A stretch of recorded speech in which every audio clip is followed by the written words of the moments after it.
My name is Steve, and I am the Director of Front-End Engineering at the Turing School of Software and Design, down somewhere between Blake Street and Tampa, depending on the day.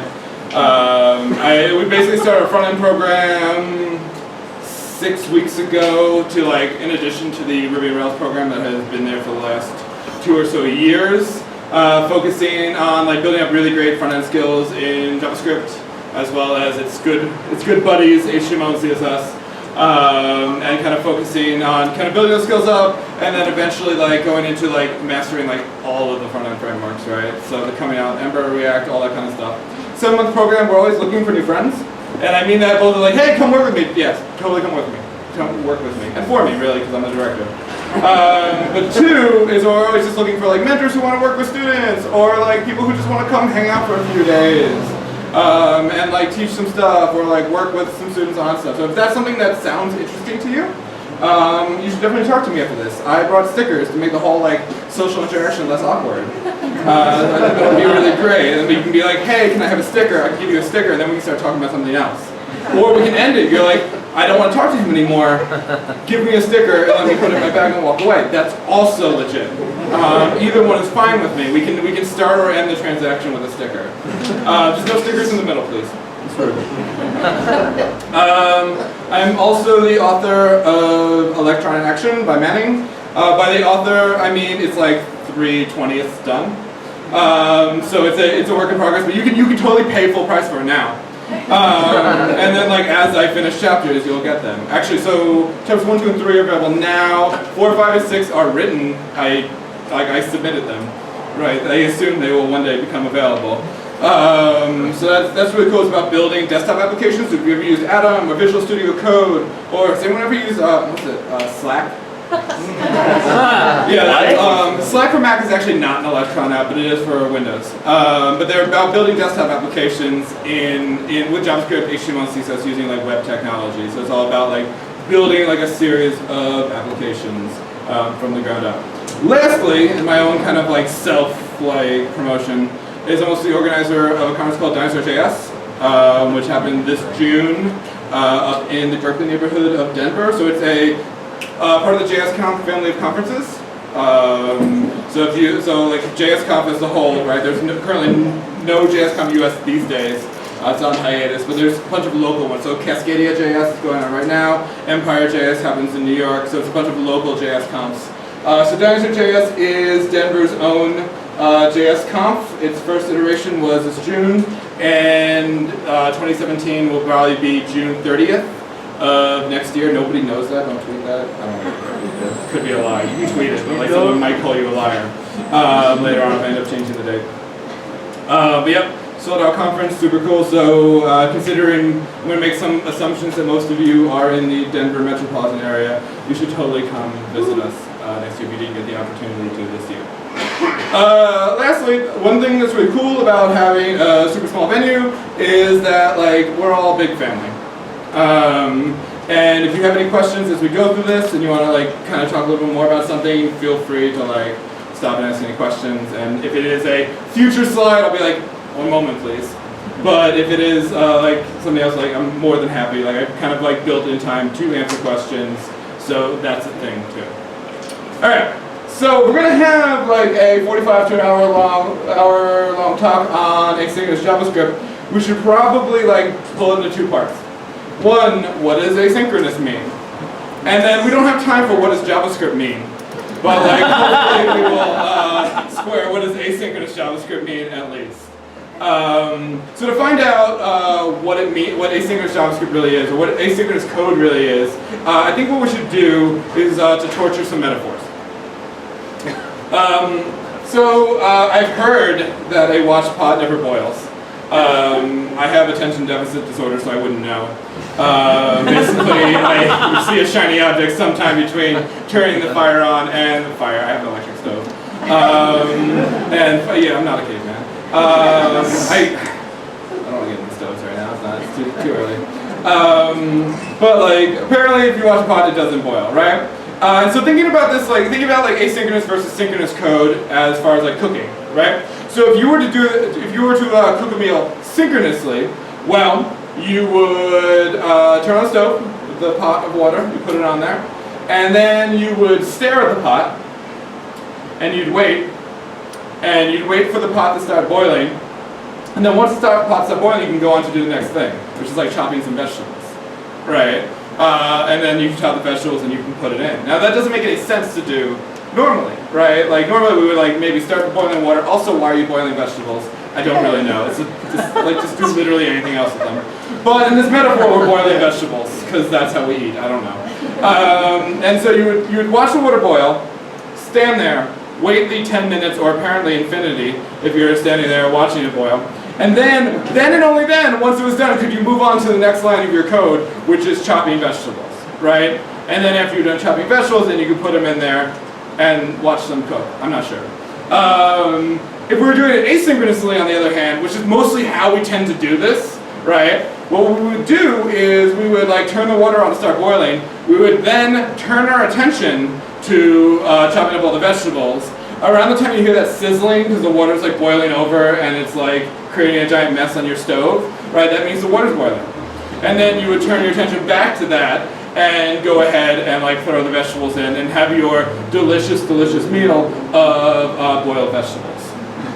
I used to be a vegan, and now I know why I'm not. Apparently I thought boiling vegetables was an acceptable way to eat. All right, one more metaphor. Let's talk about running errands, right? So if we're going to run them synchronously, we have to do two errands in this case.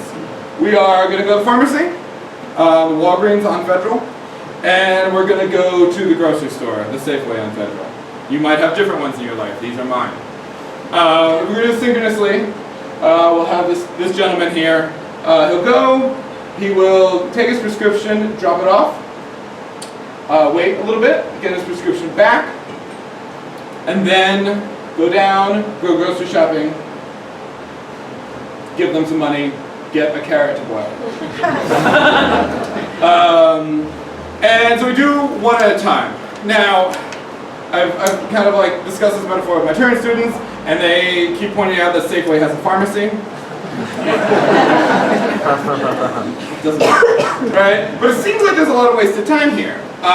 We're dropping off this prescription, and then we're kind of like sitting there and waiting, right? And waiting for whoever knows how long before we go and do the other thing. It makes more sense if we did this asynchronously. All right, two errands again. Hipster man shows up.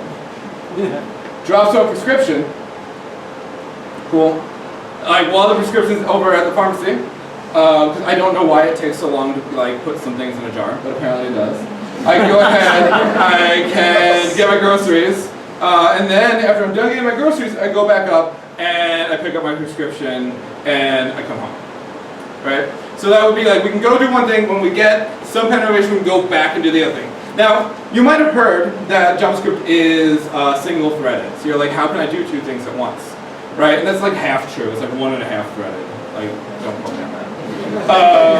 But basically, there is something else going on. And basically, it's much like being a human. You can do one thing at a time. When we think we're multitasking, really you're just switching between a bunch of tasks. Right? And it's not wrong to think about writing asynchronous JavaScript like that. Right? Like, we can go and like divert our attention to things, and when something's ready to be handled next, we can go ahead and like handle that thing. We'll talk more about how that works if that doesn't make total sense right now. One thing that's really important in this whole like single-threaded thing is to understand that functions run to completion. Right? That's a fancy term that I will explain in a moment. But like, let's see that in context of this metaphor that we're playing around with. All right, here we are. So we're running the same errand again. We'll drop off our prescription, we'll go down, we'll go to the grocery store, we'll get those sweet, sweet carrots. And while we're getting the carrots, our prescription is ready. Right? Now, I don't know if any of you have ever gone to prison for shoplifting, but you will probably understand that it's at least frowned upon. Right? That you can't just like walk out of the grocery store with your groceries and explain to the cashier, well, my prescription is ready, so I'm out of here. Right? You kind of need to finish what you're doing. Right? You need to do the whole like transaction for your carrot, and once you are in possession of the carrot legally, you can go back up and you can pick up the prescription. Right? And so this is what we mean by functions run to completion. right? We were in the middle of grocery shopping. We were doing things. We weren't waiting for something in that case. We were literally putting stuff in a cart and getting ready to get online, right? Staring at the weird magazines, the tabloids about like celebrities we didn't even know were still alive and how they might not be. So on and so forth, right? We have to finish what we're doing. Once we're done grocery shopping, we can be like, oh, is my prescription ready? But we can't like stop what we're doing, right? And this is good because it means that like JavaScript, like asynchronous JavaScript is kind of like concurrency. It is a form of concurrency, but like normally when we're talking about concurrent code, let me just get my prescription. All right. Sweet.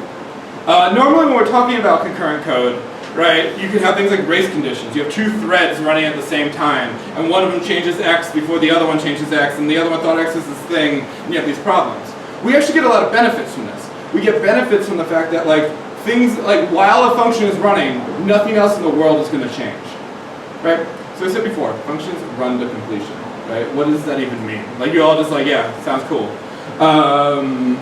So functions run to completion, which means we run a function until one of the following three things happens. A, we hit the end of the function. That's a pretty like straightforward definition for completion, right? No more function, we hit that closing curly brace, we're ready to rock. Cool. The second situation that could happen is that we hit a return statement, right? So usually return statements are at the end of functions, so these are kind of the same, but we could like hit a return statement early, at which point the function is now complete, we return whatever value it is. The third one is something blows up. Something blows up and we don't catch that error. Like sometimes you can throw an error and then catch it, at which point we can go along, but like a situation where there's a syntax error or like some other problem and the function blows up, well, it's over now, right? So we kind of just look at that in a code sample. So here's a function. If we throw an error, then we're done. If we hit a return statement, it's complete. And then we hit the very end of the function. Again, the function is now complete. So far, so good? All right. When we talked about like what asynchronous means, one thing we didn't talk about is like why asynchronous means. That's not a sentence. That's why we didn't talk about that. And so here is like here's a web page, and having asynchronous code is important not necessarily in JavaScript, but in almost any kind of client-side development, right? Because if you're doing like some server-side development, like all right, go into the database, I need to get these things from the database. Well, there's not really anything else to do, right? You go, you wait to hear back from the database, fine, we have that, let me put together the view and send it off to the user, right? But on client-side, and by client-side I mean the web, I mean iOS and Android, I mean OS 10 and Windows and Linux and all those other things. Like, there can be multiple things happening. Just because you're sending an AJAX request doesn't mean you can stop all the animations. It doesn't mean that you can like stop scrolling the web page. It doesn't mean that like you don't have to listen to user input anymore, right? Especially with like AJAX requests, right?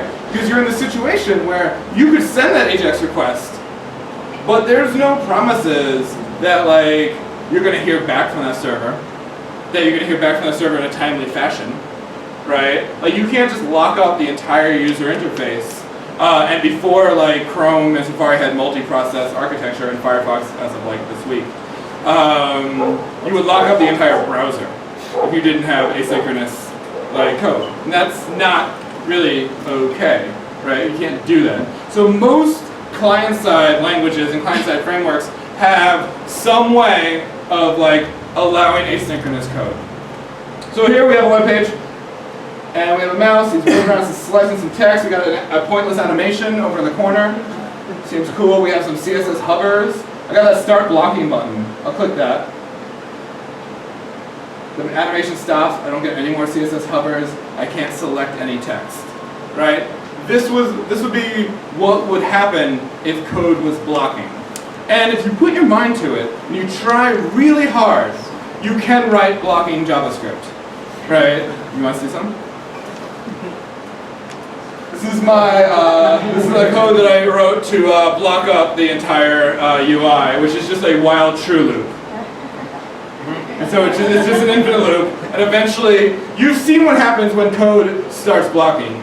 You might see like Chrome might be like, hey, this process is taking too long, do you want to kill it or wait? Right? So the browser does have some protections to figure it out, But I think while you might have seen it, I think one of the kind of like reasons that we know asynchronous JavaScript works is that we don't see it that often, right? That it is a little bit of a rarity. Like it's not like a thing we see every day. So this would be blocking code. This code would never, this function would never run to completion, right? Because it can't ever complete. A more like real world version of this would be just a really long running for loop, right? Where it just runs it like it's going over like a million things and it just takes a while, right? You might see the warning, you could wait for it to finish. That's blocking, right? But generally speaking, we try to write our code so that it doesn't do this. Cool.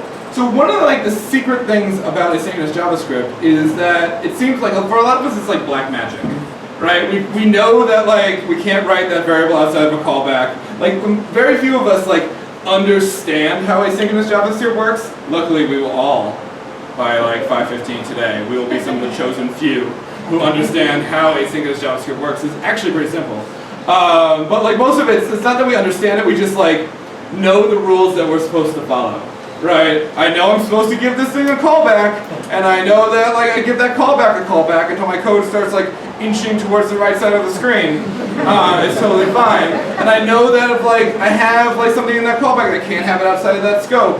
Like we have things we know, right? But my goal today is that we actually understand that the mechanics underneath it are actually pretty simple, right? And hopefully that then informs that it becomes less and less like I've been bitten when I didn't do it this way and someone told me I should do it this way, to actually like, oh, I get why this works. Cool.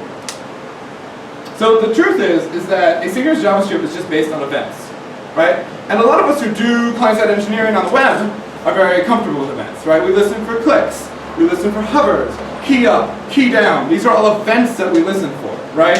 And all of the like black magic of promises and callbacks and all that stuff, and async await and crazy stuff like that, is simply just like layers of abstraction over what you have always done with event listeners, right? For like clicks, it's just the same. It's the same idea. That's all it is. It's just increasingly complicated ways to scare off beginners. So it's called job security, really, is what it is. Cool. So yeah, we have the famous event listener here. Like we can say, anyone in the document they click, show up an alert.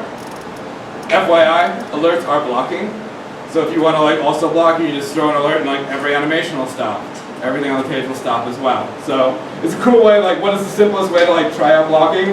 Just toss up an alert. It'll block the entire. It's like one of the last like easily blocking APIs in the browser. It's there for you. Also, it's a good way to be obnoxious and just alienate everyone. Alert. The friend you wish you didn't have. Cool. And so most of us are not animals. And so we tend to have abstractions overriding AJAX requests because doing this every time is terrible. But this is ultimately what an AJAX request is under the hood, right? Yes, all 9 lines of it. I guess you can get it down to 7 if you hate white space. But like this is really the simplest possible. We don't deal with errors any version of sending an AJAX request, which is we instantiate a new XML HTTP request object. All right, cool. And then we add an event listener to it. The same way you would add an event listener for a document for a click, or for a key up or key down. And we say, hey, request, when you fire your load event, right, what I would like you to do is this function. The same way, hey, when they click on my submit button, I'd like to go check the form for like validation errors or something. And then once you've added the event listener, you can open the HTTP request and you can send it along, right? And so under the hood, like the bread and butter of asynchronous JavaScript, we can see is no different, right, than the average like click event listener, right? Cool. Now, the next step is like understanding like how event listeners work, right? And for that, we're going to get into a teensy bit of computer science. And so a few things that exist in pretty much any programming language. In fact, I generally, when I talk about this, I'm talking to like aspiring junior developers. So like, I actually don't know if there are any languages currently that don't have a call stack. Does anyone know? I can't think of one. I've Googled, I've looked. But call stacks are common to almost every language, right? And a call stack is just a way of keeping track of where we are in the application, right? It's basically, as we go through each function, how deep we are in the call stack, and then when a function runs to completion, it comes off the call stack. Cool. Let's look at some code, and then we'll look at some visualizations. All right. Here's some code. And it's important to think about like the top level, in many cases, counts as a function, right? So that top level, when we start the code from line 1, that is ostensibly a function that we're running, right? So that function runs to completion as well. So here we've got a variable full of our life possessions. Clearly I'm a minimalist right now. Is nothing. I have a life savings of 25. 25 what? I don't really know. But I have 25 of whatever. And we have a function called go grocery shopping. And all that will do is cause me to buy some vegan ham. When I go to buy some vegan ham, if my life savings is less than 10 of whatever, I will throw an error saying that I don't have enough money. If not, we will decrement my life savings by 10, and we will push vegan ham into my list of possessions. Right? I now possess 2 vegan hams for $20. All right, and then at the very end, we can go grocery shopping. Right? So what does this look like in the call stack? So here's the call stack when we start up on line 1. Cool. We run through. We're defining some functions. It's cool. All right, we're in the top level, right? We're running through from line 1 to whatever the final line there was. Then we entered that go grocery shopping function, right? Does anyone remember what go grocery shopping immediately called? Buy vegan ham. I don't really know about it. So then we go into buy vegan ham. Buy vegan ham has some rules. You know, we decrement our life savings because global variables. Why not? We push it on to our life possessions, and then we run to the end of the function, which then runs the buy vegan ham function to completion. Right? We are done. There's no more buying of the vegan hams. Right? Go grocery shopping. The only thing in go grocery shopping was to buy vegan ham. So we're done with that function. That function has hit the end. We have run it to completion. And that was the last line in our top level. So then we have cleared the call stack. We have done everything in the call stack. We have finished our program. In many other programming environments, not necessarily languages, but environments, right? This would like throw us back onto the terminal. If you had a Ruby or a Python or a PHP script or a Node script, right, that like did all this, you'd be like, okay, we're done, right? But like the browser can't really do that. The browser like then has to like keep showing you the web page. It's still doing stuff like the CSS animations and stuff like that. But everything else, once the call stack is clear, the program exits. All right. So let's make things a little more fun. We also are going to buy organic almond milk. I don't know if you've been to Whole Foods, but you know that it's really expensive. So it's going to cost us 20 of our life savings. And so what we'll do this time is we will go buy some organic almond milk for 20 out of our 25. And then we'll go buy some vegan ham. And that's going to trip an error, right? Which is, even if you never knew the call stack existed, even if like this is the first you're hearing of the call stack, you've definitely seen the call stack before, right? So we go and we start at the top level. That's sweet. We do our grocery shopping. All right, go buy some organic almond milk. Sweet, that function was fine. It ran to completion, right? So then we move back to what is the next part of going to grocery shopping? Well, let's buy some vegan ham, right? So we get in there.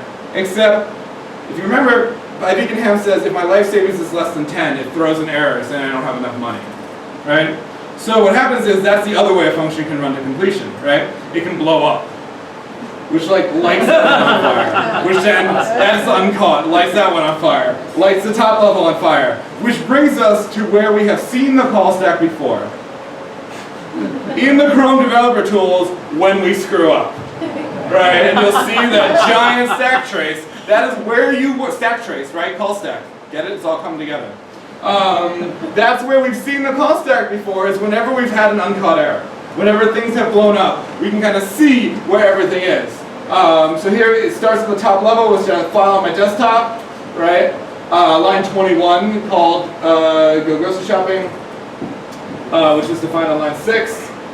which then put me into buy vegan ham, which blew up, right? And so that is, unfortunately for JavaScript, we don't actually have any other way to like introspect like where we are in the call stack. There are like dirty tricks you could do, which are like throw an error, catch it, look at the call stack on that error, do something with it, but it's all like black magic that you probably shouldn't be doing. But generally speaking, the time we've seen the call stack most, and in JavaScript, yes, but if we're from another programming language, there as well, is when things have blown up, we'll see that stack trace of how deep we were in our program, right? And in a giant framework, that can be like 30 like very intimidating lines, but like generally speaking, that's how the concept is working for us. All right, so call stack is half of the like asynchronous JavaScript equation because it exists in every programming language, and every programming language is an async. Thereby, there's got to be some other like part of this. And I think I told you before that JavaScript had 1.5 threads, right? Our code runs in one thread, but there are other ones. So we also have this thing called the event queue, right? And the call stack acts in what we call a last in, first out. Whatever the last function we entered is the first one we leave, and then we kind of like go through everything.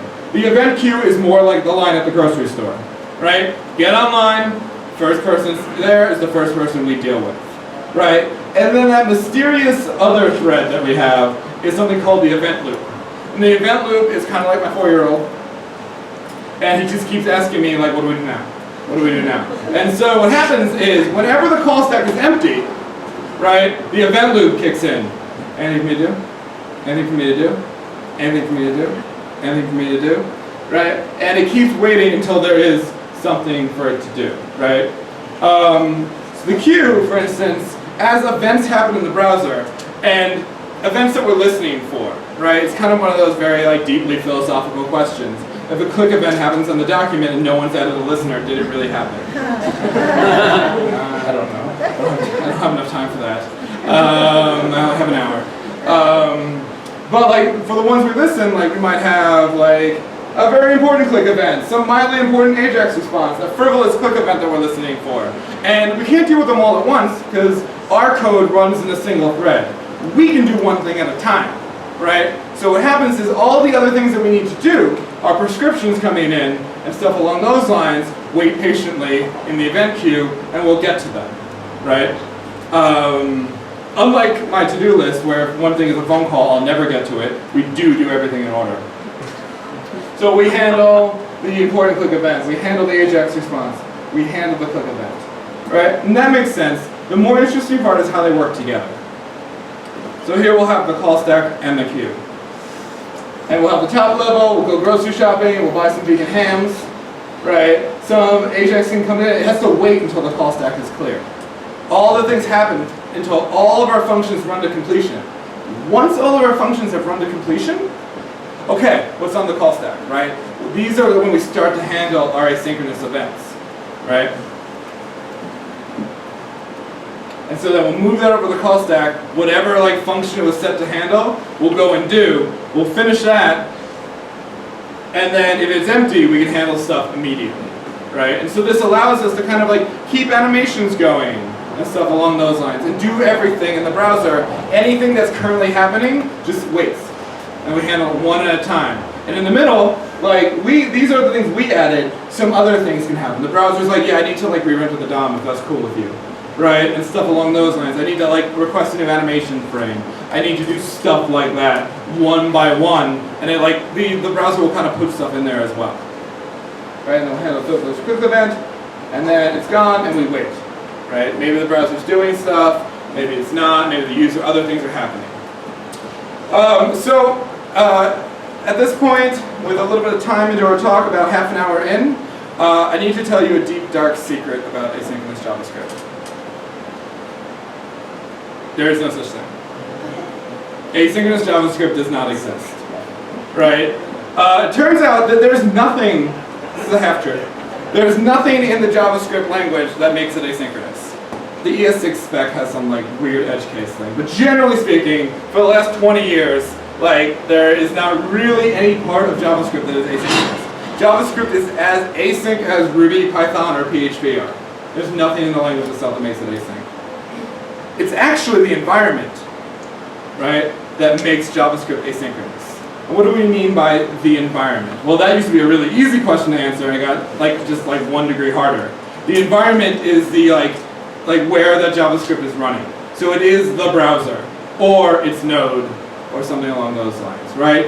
That's what, and all Node is Chrome's JavaScript engine, ripped out of Chrome and given some server-side legs. So really, it's still any of the browser's JavaScript engine. So V8 in Chrome, Chakra in Internet Explorer or Edge, SpiderMonkey in Firefox. I don't name these things, I just tell you about the names. And JavaScript core in Safari, right? These things bring us the JavaScript programming language, but they also bring us the environment that it runs. So most of the time we're thinking about 2 of the 3 legs of what the browser gives us, right? We're thinking about the DOM because we have to, despite not wanting to. We think about JavaScript, right? But actually the browser also provides this thing called the behavior object model, which is all of the extra stuff. So stuff like set timeout, set interval, XML HTTP requests are not in the JavaScript programming language, right? They're nowhere in the ECMAScript spec, right? Fetch, request animation frame, right? Those aren't request animation frame isn't even Node because there's no idea of a window. The window object, the document object, those are not in JavaScript. They're given to us by the browser, right? And all of the async stuff usually JavaScript is just arrays and functions and objects, the stuff we know, the synchronous stuff that let me write that while true loop that broke that page, right? All of the async stuff is actually given to us by the browser, right? So I think the easiest way to play around with quote unquote asynchronous JavaScript is timers, right? And with timers we know that they take a function and they take some number of milliseconds, right? And one of the things that we sometimes find out the hard way is we think about all right, I do set timeout, I give it 500 milliseconds. That means this is going to execute in 500 milliseconds, right? If you did sleep 5,000 in Ruby, right? It would sit there for a little bit and go on. Turns out that no, that 5,000 is when that function is going to be added to the event queue. That means it will be at least 5,000 milliseconds, right? Or also known as 5 seconds. Pro tip. You're hey, I'm going to try out some asynchronous JavaScript. Let me give it 5,000 milliseconds or 5 seconds. That's not a long time. When you're actually staring at the console waiting for a oppressively long time. Cool. So in that case, we can be buying some vegan hams, and we'll do a set timeout with some function, right? We'll tell it wait 1,000 milliseconds. It'll wait 1,000 milliseconds, and after that 1,000 milliseconds has passed, it'll then be added onto the event queue. Now we have my good friend, this will block and never complete. It'll just sit on the event queue forever, even though it was set to execute in 5,000 milliseconds, right? If you want to try this at home, schedule a timeout, right, for a second, 0 milliseconds, it doesn't matter, right? And then throw up an alert, and just let it sit there for a little bit. Go get a cup of coffee, walk over to Coachtown and get a beer, right? And then come back and hit OK. And that function, if you do something what is the time difference between when I set the timeout and when I fired, you'll see that it'll sit there and wait, right? The timeouts, all of these timers are given to us by the browser, and they will go on the queue in 5,000 milliseconds or however many milliseconds. Well, they'll execute when we get around to it, right? Which is why timers, we say that timers aren't reliable in JavaScript, right? Because it could be 5,000, it could be 23 seconds, if I had an alert up or if it was busy or anything like that.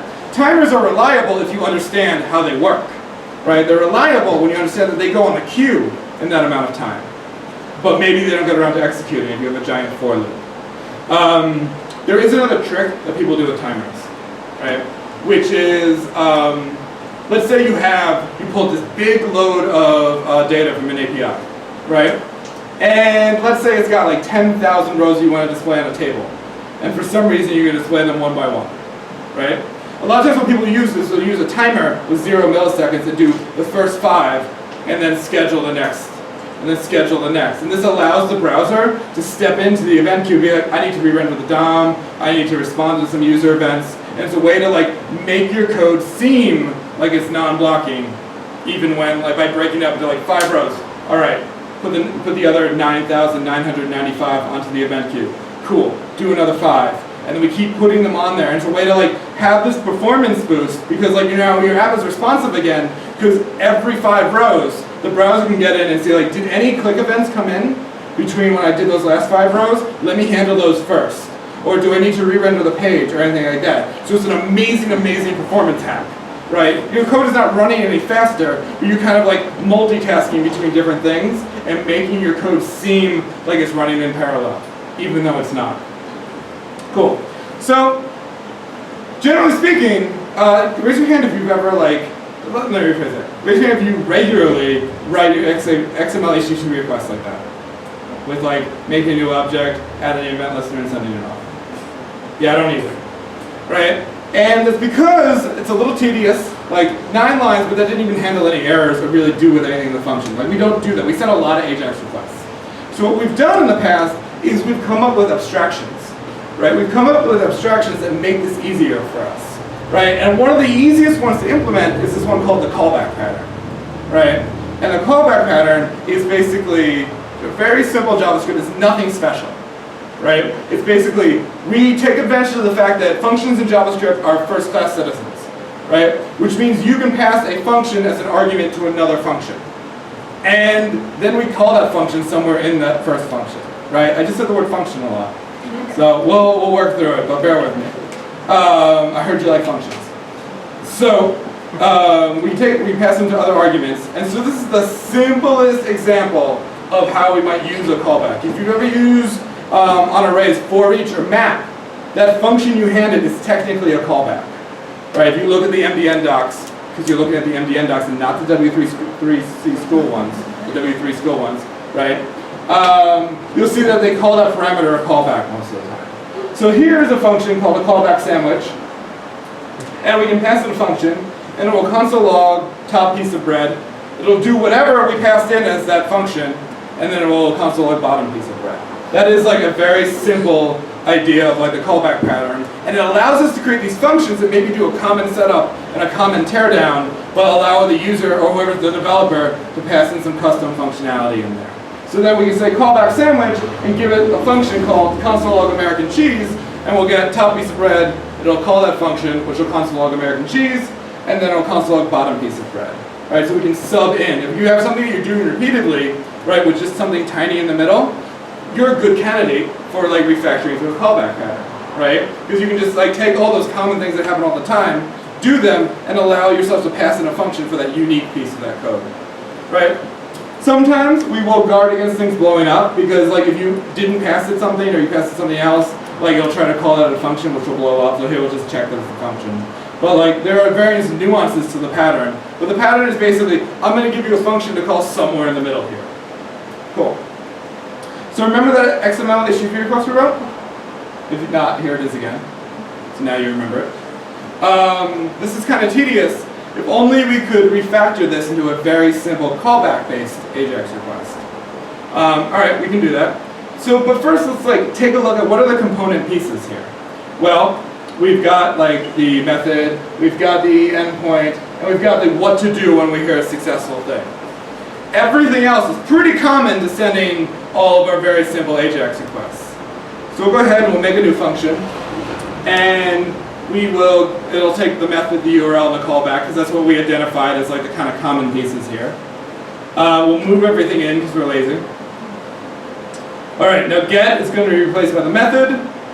The URL will be replaced by whatever we pass in.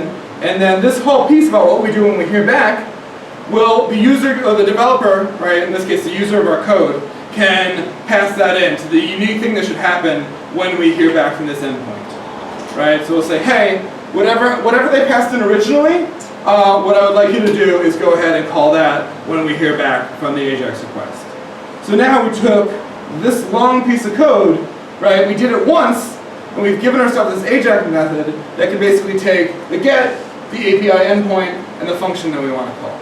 Right, and we've pretty much written a super simple version of jQuery's get that doesn't deal with errors and like a lot of other fun things. But like we have a very simple version of that using the callback pattern, right?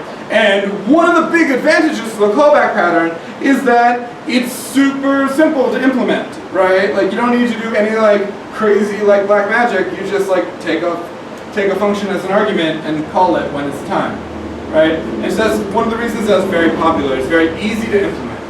But there's some There's some problems with callbacks. Sorry, spoiler alert. Promises tend to solve that, right? So callbacks have some problems. One is that we fire that, we passed it one function, right? And like we could do stuff in there. We have that function call other functions, totally. But as soon as that function that we pass as a callback runs to completion, whatever data we got back from the server, it's gone, right? It's garbage collected. Game over. You want to do something else with that data later? Sorry, like you have to fire another AJAX request, right? I hope they're not at a conference, right? And they need to fire another a thing, right? So we can't store the result anywhere, right? And this is like anyone who's done any amount of client-side programming, what I'm about to show you should remind you as the first time you were bitten by async, right? You probably have nightmares about this stuff. So we can this is jQuery's get JSON. We got that data back from the server. Sweet, we can do stuff with it. But we'll see that if we try to use it anywhere else outside of that function, right, it's trapped in there. We don't have access to it. If we need it again, we've got to fire another AJAX request. That's it. The other thing that, the other problem with callbacks is this thing called inversion of control, right? And that's really fancy. But if you think about it, when we write something with a callback pattern, we are saying, hey, go fire that AJAX request. I'm going to give you a function. Here, take this. When you hear back from the server on the event loop, call this function for me, right? And basically, we have given our code away, and hopefully that doesn't involve charging someone's credit card, and accidentally we get 3 responses from the server, or some crazy thing like that. But we're basically giving our code away. We're giving what we want to happen away to the event loop to hopefully get called later. Promises do the opposite. They're like, hey, do this thing, and then let me know. Let me know what you got back. I'm in the driver's seat here, right? So promises are just basically a different way of thinking about it. These days, promises are in the ECMAScript 6/2015. If you're ever talking to somebody on the committee, it's 2015, but in polite company, it's 6. Are pretty widely supported, other than our good friend Internet Explorer, as usual. And does anyone know what Opera Mini is? Alright, let me tell you what Opera Mini is real quick. So, if you've ever used Chrome on iOS, you haven't, right? Apple doesn't allow you to have third-party browsers, so Chrome on iOS is Safari wrapped in Chrome's clothing, right? So everyone's like, it's faster. Faster. Opera gets around this with Opera Mini, where basically you request a page, they have a server somewhere that takes a picture of the web page. Makes it basically an image map from the 90s, and then allows you to click on stuff on the page. So generally speaking, Opera Mini doesn't support anything, right? So never let that little red box there deter you from using something. But it turns out that, at least for the IE case, if you did want to use promises today and you have I have to support IE11, that's cool. There's promises are written in JavaScript. They're written in a lot more JavaScript than the callback pattern is, but they are just simply, you can implement promises in JavaScript. There's nothing special about them. So there's a bunch of libraries, Q, Bluebird, and RSVP, which if you've ever used Ember, you've probably seen RSVP spring up. It is just simply an implementation of what we call the promise A+ spec, right? jQuery 1 and 2 have these things called deferreds, which are not really promises. jQuery 3 also, if you do any things with promises in jQuery 3, those are also legit promises. And so the cool thing is, with promises, we can go ahead, and so if you didn't know this, jQuery's get JSON, it'll take a callback, it'll take that giant object of success and failure and stuff like that, or if you don't give it anything, it will return a promise, right? So we'll do that get JSON, and then we'll take back the promise, right? This is hey, I haven't heard back from the server, but here's an IOU for the server's data, right? I think about it when I go into a classroom in Turing, and somebody has unplugged all the TVs so they can hook up to a laptop and change the input setting, and I have to go around to 4 TVs and rehook them back up. I don't know who that person is, but they're on my grudge list. When I find out who they are, they will assume that spot on my list. but currently there's a promise object for that person who has wronged me. So we haven't heard back from the server. Cool. What we'll do is I'm going to give you a promise, right?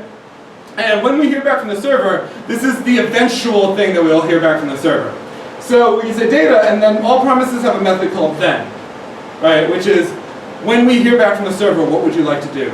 So you notice my data is back in the global scope. It's not like that promise implementation where I could do it in the callback, but I couldn't have it anywhere else. It's an eventual value, which means when we hear back, I want a console log. And then for funsies, I want to alert as well. Right? But like we can do multiple things. It's cached pretty much. We don't have to send multiple like AJAX requests if we need that data again. We can store it. If you need to get new data, then you can just replace it. But we at least have it in the current scope we're working at stored for us. And the big thing is then. And then is cool because it waits for the promise to happen. But the cool thing about then is you can also chain it. So here we've got some ridiculous async multiply. And all async multiply does is it sets a timeout and then does the multiplication because I'm a jerk.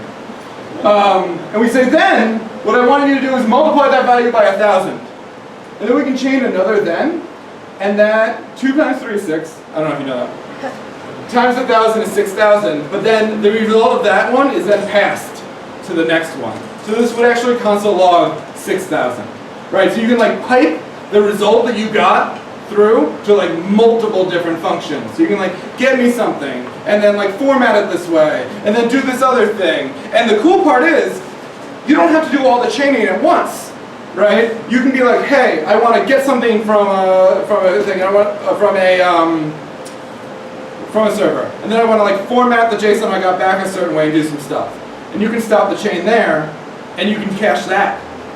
Right? And do different things. You can stop at any given way and store that in a variable and like have different points of this chain completely cached. You can't do that with callbacks. Callbacks you gotta keep just passing the function and run through it all once. All those functions run to completion, you're done. Right? Promises, you can store any one of those values and then you can tack on some more .thens later. So here's an example. Alright, assume that I have an API/blog. I don't version my API apparently. And I've got this function called render posts that will take the title and body attributes of each one of the things I got back from the server and it'll like make it some pretty HTML. I don't know. What we can do is say data.then, turn on the posts and map them through that render post function. And then I'll get now the rendered ones. Alright, so I can keep transforming them and passing them along to the next function. Cool.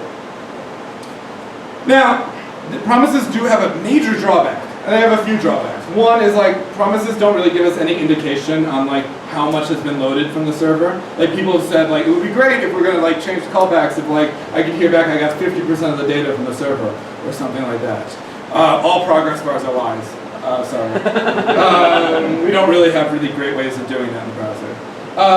But here we have .then, and .then actually takes two functions as an argument, but nobody uses the other one, which is what happens if it fails. We do tend, on the other hand, to use the .catch, which is like if we only provided the second one, which is if anything blows up in here, this is what I want to do. If anything in that chain blows up. So if you've ever used Node, you'll know that like Node likes the error first thing, where every first argument is an error, right? Because like if it blows up, it blew up on the event loop, not in your call stack. You're not getting a stack trace from async stuff. Chrome is getting better about lying to you about it and like showing you the stack trace, but like technically you're not. It's just like many PhDs over at Google have like simulated it for you, but it's not really happening that way. A catch will, like if anything blows up in this chain, we can catch that error. There is a problem though, and this is one of people's major problems with promises, is that if you don't catch, you'll never see that error. It'll get swallowed. Hey. Right. The second time I gave this talk, I forgot what that slide was. Let's sit there and think about it for a little bit. It's a swallow, saying that promises swallow errors if you forget that catch statement. Right? So you can get bit and be like, it's mysteriously not working and I'm not seeing an error. It's because you have a promise that you didn't like have some situation. You only need one catch statement at the very end. Where you need like, what should I do? And the responsible thing to do would be to like display something to the user saying this didn't work in the error message or something along those lines. But if like it's not going to get logged to your console. That is the one drawback to kind of keep in mind. But that's what they mean when like people complain on like Hacker News that promises swallow errors. That's what they're saying. So using 99.999% of the time, you will be using promises. You'll be using the fact that jQuery implements them, or Ember implements them, or like whatever implements them. Like many, I would say most newer like libraries are usually at least implement promises. So normally it's like, I need to know about .then and .catch and I'm good, right? But you could come in a situation where you need to make your own promise API, right? You want to return a promise. So we actually had to do this at a Turing School project where they were building Electron apps that used Ember, but all of Node's APIs use callbacks and Ember expects promises. So we actually had to wrap all of the callbacks in promises. So how do we make a promise? Well, that's easy. New promise. Except that doesn't explain how it works, right? So new promises take a function as part of the constructor. And that function is given two arguments, more functions, resolve and reject. So we give it a function, which is how should this promise work, and then the new promise hands in a resolve method and a reject method, right? And if something good happens, we call resolve. And we can pass it in the data. If something, we pass in the data, hey, here are the good things I heard back from the server.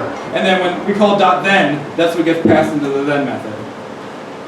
Something bad happens, we can call reject, and we give it the error that happened, right? And so that's what gets given to the .catch, right? And so we can kind of like wrap our stuff. So it would be cool to take that callback that we wrote before and refactor it with our promise API, right? That's cool. Super cool. So cool. Programming. Cool. So here's that Ajax method that we had before. So instead of doing all this stuff, what we'll do is we'll return a brand new promise, right? And that'll get a resolve and reject, and then we'll take the kind of the body of our logic, and we don't need a callback anymore. Now, if you want to be fancy, you can still take a callback and be like, well, they gave me a callback, I'm now doing the callback thing. If they didn't give me a callback, I'm returning a promise. Much like what jQuery does with the getJSON thing. We don't need the callback anymore, so we get rid of it. But when we hear back from the server, what we're going to do is we're going to resolve. Right? Hey, guess what? We listened for the event, we heard back from the server, we can now resolve the promise. Now, XML HTTP requests also fire a reject event. Right, and the reject event will, an error event, and then we'll reject the promise. Right? So what we can do with that is now we can fire the Ajax request, and we set up the event listeners to either resolve or reject the promise that we gave back to the developer. Right? So they can call Ajax with the method in the URL that will return a promise and do .then if it's successful, .catch if it blows up, and we've now created our very own promise library based around the callback pattern based around XML HTTP requests. Promises also have a few other like niceties. There's this one called promise.all.